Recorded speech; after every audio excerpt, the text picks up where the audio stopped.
में है और इस इलाके में आर्य समाज मंदिर भी है और सेंट्रल बैप्टिस्ट चर्च भी, भले ही वो कैमरे की नज़र से दूर हैं लेकिन हैं यहीं इसी इलाके में मौजूद। और ये विशिष्ट दीर्घा जहां केंद्रीय मंत्री, सेना के अध्यक्ष, सैन्य अधिकारी, गण्यमान्य व्यक्ति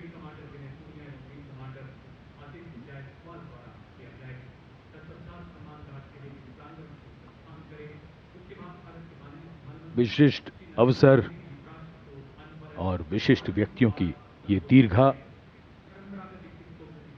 और आज हम मना रहे हैं अपना 79वां स्वतंत्रता दिवस। भादों का महीना, हल्की हल्की फुहार बीच बीच में, इंद्रदेव की कृपा हो रही है।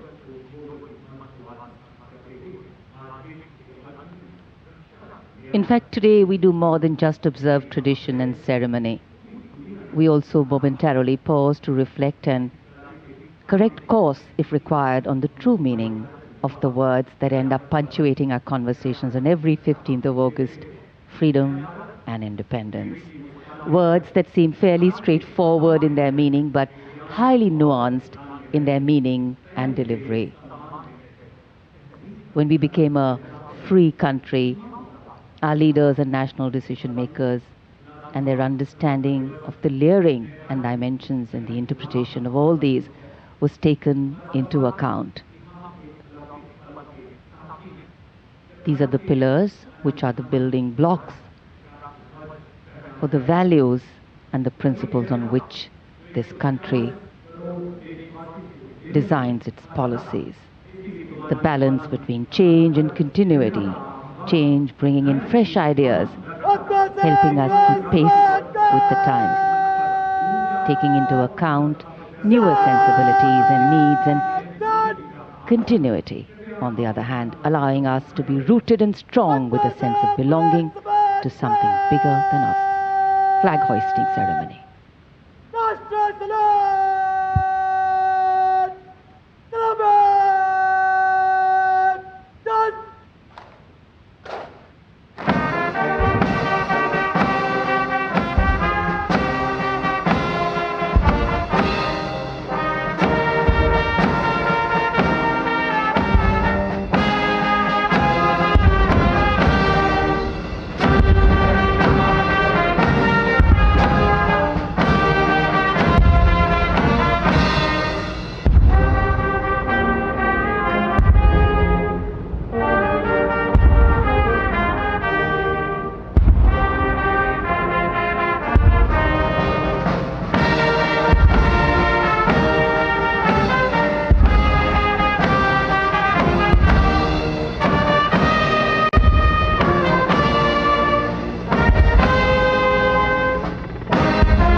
उन्यासीवां स्वाधीनता दिवस समारोह, भारत का तिरंगा शान से लहरा रहा है और तिरंगे के लहराते ही आसमान की ओर निगाहें जाती हैं। इस वर्ष स्वाधीनता दिवस समारोह को अनोखा कलेवर प्रदान कर रहे हैं भारतीय वायुसेना के 2 Mi-17 हेलीकॉप्टर्स, एक राष्ट्रीय ध्वज लिए हुए आपके स्क्रीन पर फूलों की वर्षा करता हुआ, और दूसरा ऑपरेशन सिंदूर को दर्शाने वाला ध्वज लिए हुए। इन हेलीकॉप्टर्स की कमान संभाल रहे हैं विंग कमांडर विनय पूनिया और wing commander Aditya Jaiswal.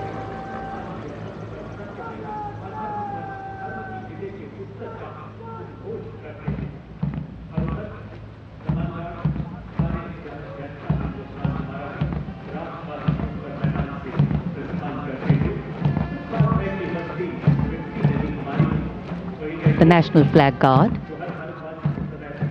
smartly marching away. These beautiful shots are strategically placed cameras. Some of the positions where our camera people are placed are in fact very difficult to reach also. But the aim of visual communication is to give you visual perfection. That's been the endeavor always of our telecasts.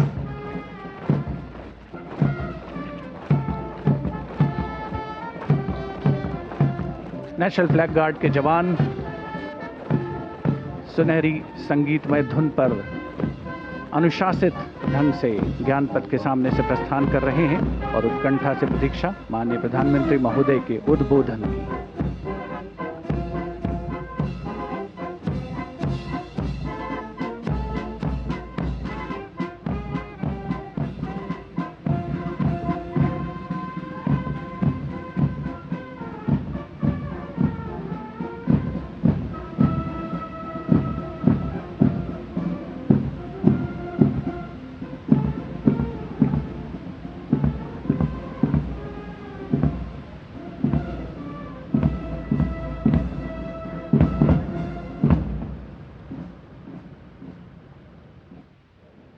मेरे प्यारे देशवासियों,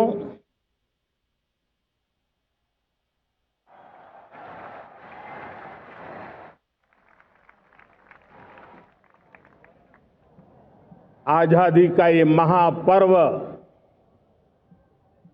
140 करोड़ संकल्पों का पर्व है। आजादी का ये पर्व सामूहिक सिद्धियों का गौरव का पल है। और हृदय उमंग से भरा हुआ है। देश एकता की भावना को निरंतर मजबूती दे रहा है। 140 करोड़ देशवासी आज तिरंगे के रंग में रंगे हैं। हर घर तिरंगा, भारत के हर कोने से,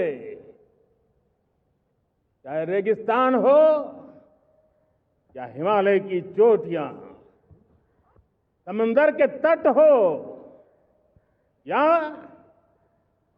घनी आबादी वाले क्षेत्र, हर तरफ से एक ही गुंज है, एक ही जयकारा है। हमारी प्राण से भी प्यारी मातृभूमि का जयगान है।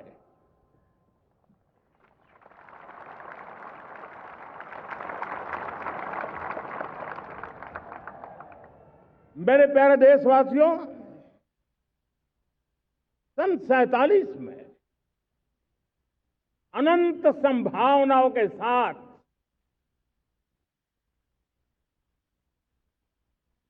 कोटि कोटि भुजाओं के सामर्थ्य के साथ हमारा देश आजाद हुआ। देश की आकांक्षाएं उड़ाने भर रही थी, लेकिन चुनौतियां उससे भी कुछ ज्यादा थी। पूज्य बापू के सिद्धांतों पर चलते हुए संविधान सभा के सदस्यों ने एक बहुत ही महत्वपूर्ण दायित्व निभाया। भारत का संविधान गत 75 वर्ष से एक प्रकाश स्तंभ बन करके हमें मार्ग दिखाता रहा है। भारत के संविधान निर्माता अनेक विद महापुरुष डॉक्टर राजेंद्र प्रसाद,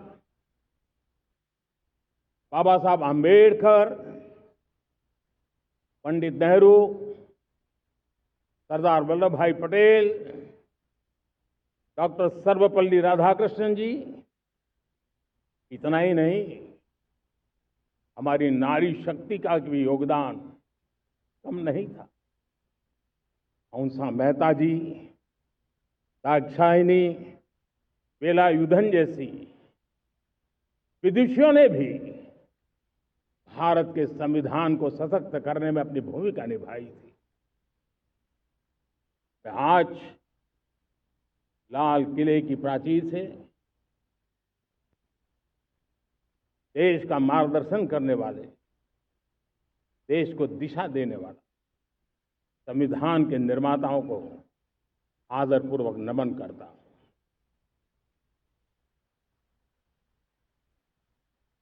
मेरे प्यारे देशवासियों, हम आज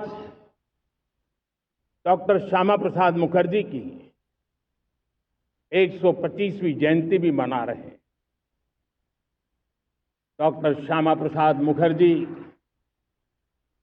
भारत के संविधान के लिए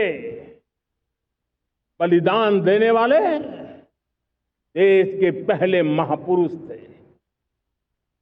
संविधान के लिए बलिदान, धारा 370 की दीवार गिराकर एक देश एक संविधान के मंत्र को जब हमने साकार किया तो हमने डॉक्टर श्यामा प्रसाद मुखर्जी को सच्ची श्रद्धांजलि दी। लाल किले पर आज कई विशेष महानुभाव उपस्थित हैं। दूर सुदूर गांव के पंचायतों के सदस्य हैं, ड्रोन दीदी के प्रतिनिधि हैं, लखपति दीदी की प्रतिनिधि हैं,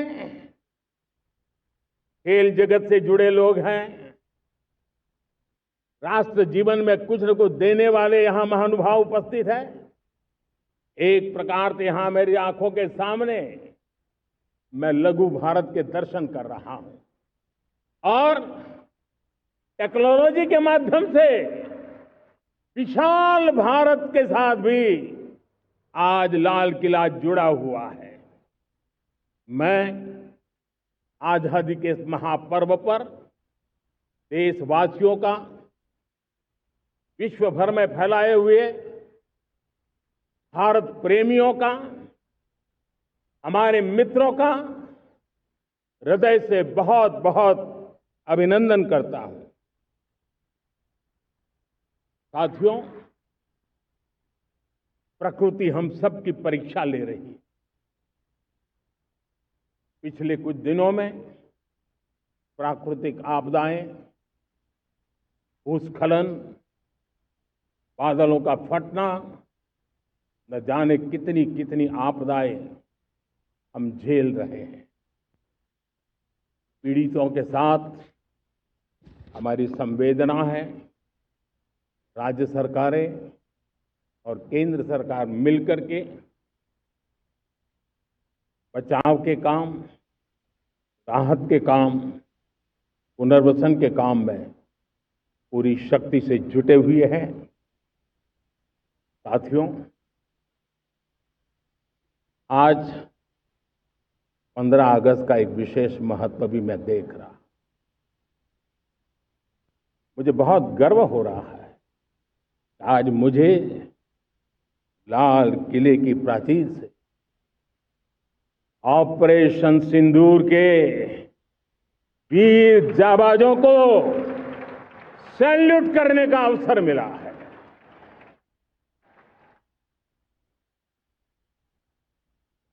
हमारे वीर जाबाज सैनिकों ने दुश्मनों को उनकी कल्पना से परे सजा दी है।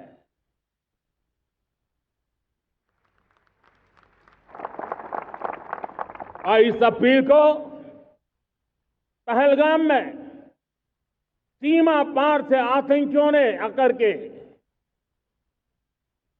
जिस प्रकार का कत्ले आम किया, धर्म पूछ करके लोगों को मारा गया।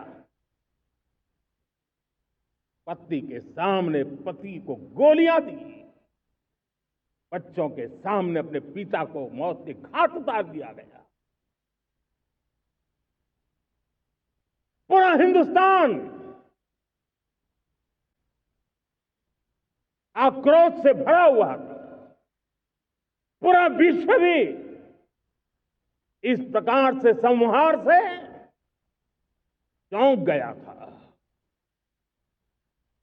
मेरे प्यारे देशवासियों,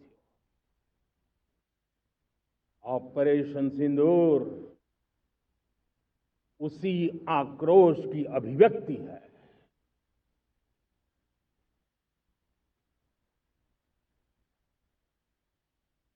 बाईस तारीख के बाद हमने हमारे सेना को खुली छूट दे दी। रणनीति वो तय करे, लक्ष्य वो तय करे, समय भी वो चुने, और हमारी सेना ने वो करके दिखाया जो कई दशकों तक कभी हुआ नहीं था। सैकड़ों किलोमीटर दुश्मन की धरती पर घुस करके आतंकी हेडक्वार्टर्स को मिट्टी में मिला दिया। आतंकी इमारतों को खंडहर बना दिया।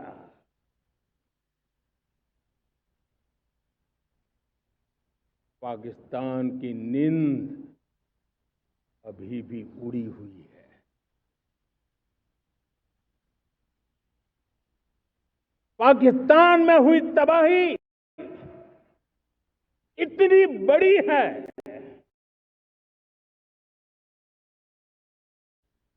कि रोज नए नए खुलासे हो रहे हैं, नई नई जानकारियां आ रही हैं। मेरे प्यारे देशवासियों, हमारा देश कई दशकों से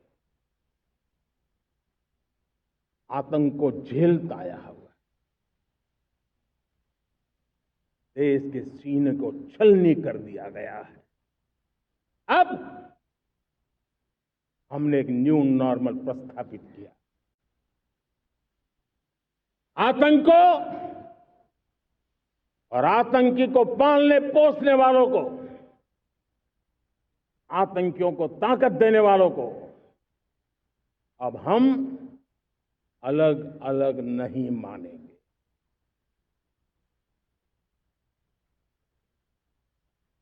वो मानवता के समान दुश्मन है, उनके बीच कोई फर्क नहीं है। अब भारत ने तय कर लिया है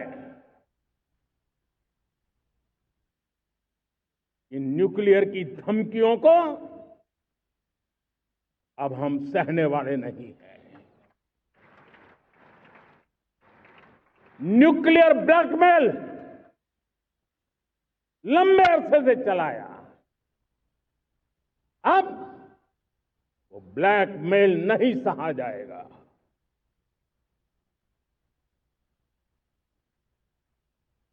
आगे भी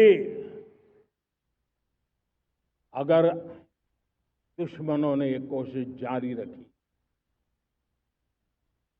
हमारी सेना तय करेगी। सेना की शर्तों पर,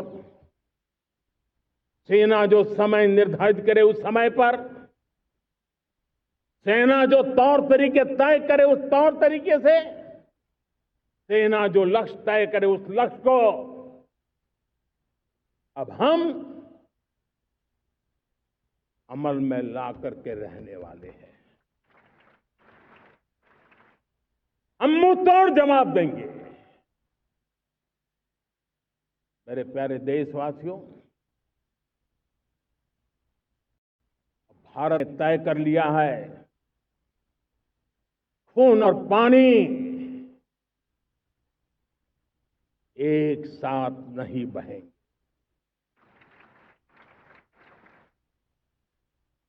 अब देशवासियों को भली भांति पता चला है कि सिंधु का समझौता कितना अन्यायपूर्ण है, कितना एक तरफा है।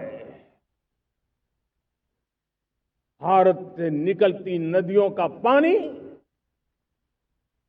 दुश्मनों के खेत को सींच रहा है और मेरे देश के किसान, मेरे देश की धरती पानी के बिना प्यासी है।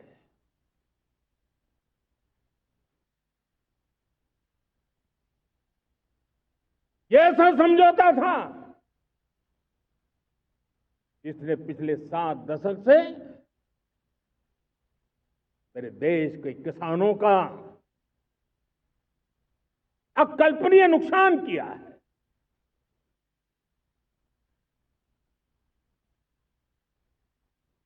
अब हिंदुस्तान के हक का जो पानी है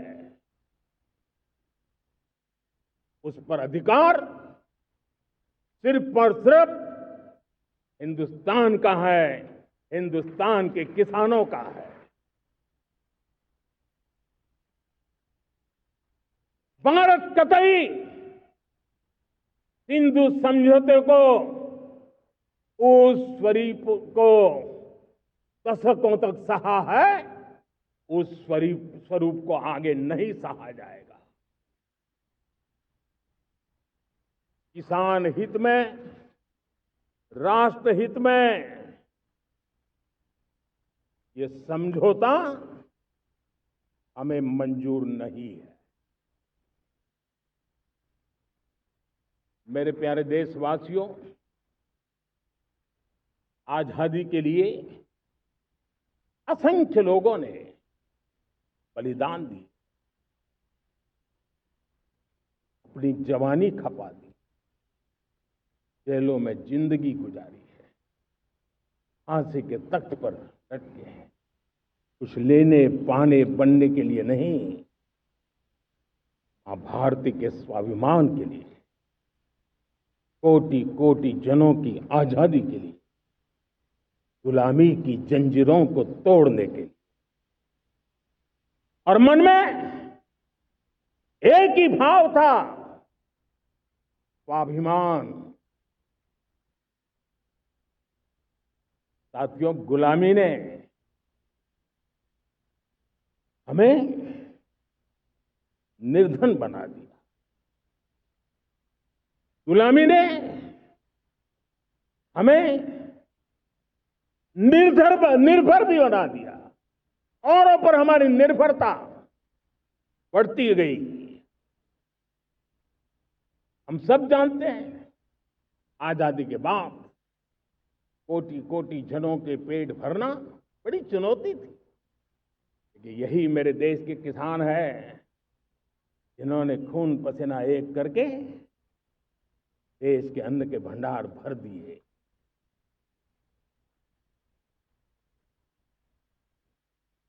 अनाज के संबंध में देश को आत्मनिर्भर बना दिया। एक राष्ट्र के लिए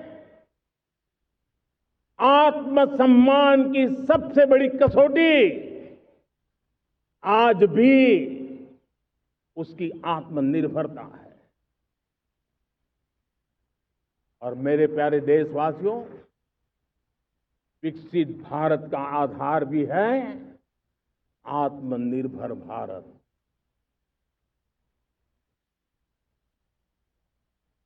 जो दूसरों पर ज्यादा निर्भर रहता है उसकी आजादी पर उतना ही बड़ा प्रश्न चिन्ह लग जाता है। और दुर्भाग्य तो तब बन जाता है जब निर्भरता की आदत लग जाए, पता ही ना चले हम कब आत्मनिर्भरता छोड़ रहे हैं और कब किसी के निर्भर हो जाते हैं। ये आदत खतरे से खाली नहीं है और इसलिए प्रति पल जागरूक रहना पड़ता है आत्मनिर्भर होने के लिए।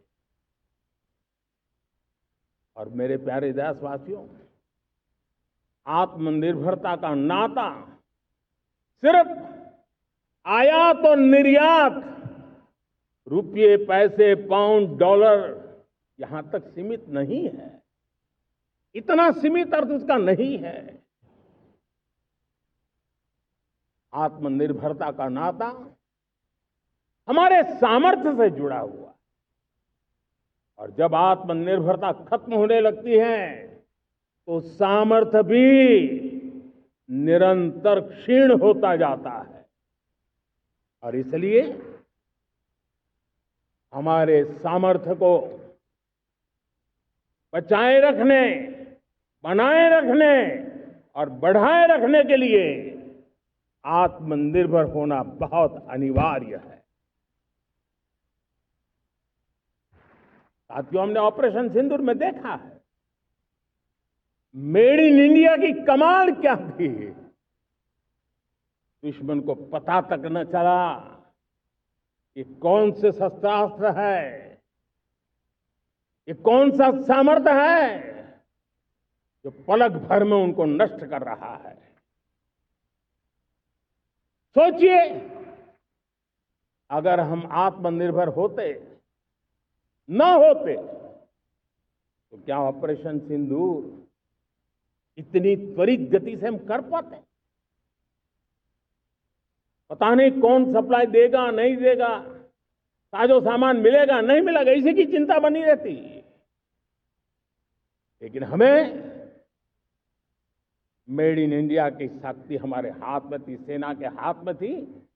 इसलिए बिना चिंता, बिना रुकावट, बिना हिचकिचाहट हमारी सेना अपना पराक्रम करती रही। और ये पिछले 10 साल से लगातार डिफेंस के क्षेत्र में आत्मनिर्भरता पर हम एक मिशन लेकर के चले हैं, उसके नतीजे आज नजर आ रहे हैं। साथियों, मैं एक और विषय पर आपका ध्यान आकर्षित करना चाहता हूं। ये बात से कोई इनकार नहीं कर सकता कि 21वीं सदी टेक्नोलॉजी ड्रिवन सेंचुरी है। और जब टेक्नोलॉजी ड्रिवन है और इतिहास की तरफ नजर करें तो पता है, इतिहास गवाह है, जिन जिन देशों ने टेक्नोलॉजी में महारत हासिल की वो देश विकास की ऊंचाइयों को पार कर गए, शिखर पर पहुंच गए। आर्थिक शक्ति नए पैमाने पर पहुंचती गई। हम जब टेक्नोलॉजी के अलग अलग आयामों की बात करते हैं तो मैं आपका ध्यान आकर्षित करता हूं सेमीकंडक्टर्स पे। उदाहरण के तौर पे बताता हूं, मैं यहां लाल किले से किसी सरकार की आलोचना करने के लिए खड़ा नहीं हुआ और नहीं मैं करना चाहता, लेकिन देश की युवा पीढ़ी को जानकारी होना भी उतना जरूरी है। हमारे देश में 50-60 साल पहले सेमीकंडक्टर को लेकर के फाइलें शुरू हुई। 50-60 साल पहले फैक्ट्री का विचार चालू हुआ। आप मेरे नौजवानों जानकर के हैरान हो जाएंगे, आज सेमीकंडक्टर जो पूरी दुनिया की एक ताकत बन गया है, 50-60 साल पहले वो विचार, वो फाइलें अटक गई, लटक गई, अटक गई। सेमीकंडक्टर के विचार की ही भ्रूण हत्या हो गई। 50-60 साल गवा दी। हमारे बाद कई देश सेमीकंडक्टर में आज महारत हासिल करके दुनिया में अपनी ताकत को प्रस्थापित कर रहे हैं। साथियों, आज हमने उस बोझ से मुक्त होकर के मिशन मोड में सेमीकंडक्टर के काम को आगे बढ़ा है। 6 अलग अलग सेमीकंडक्टर के यूनिट्स जमीन पर उतर रहे हैं। 4 नए यूनिट्स को हमने ऑलरेडी हरी झंडी दिखा दी है, ग्रीन सिग्नल दे दिया है।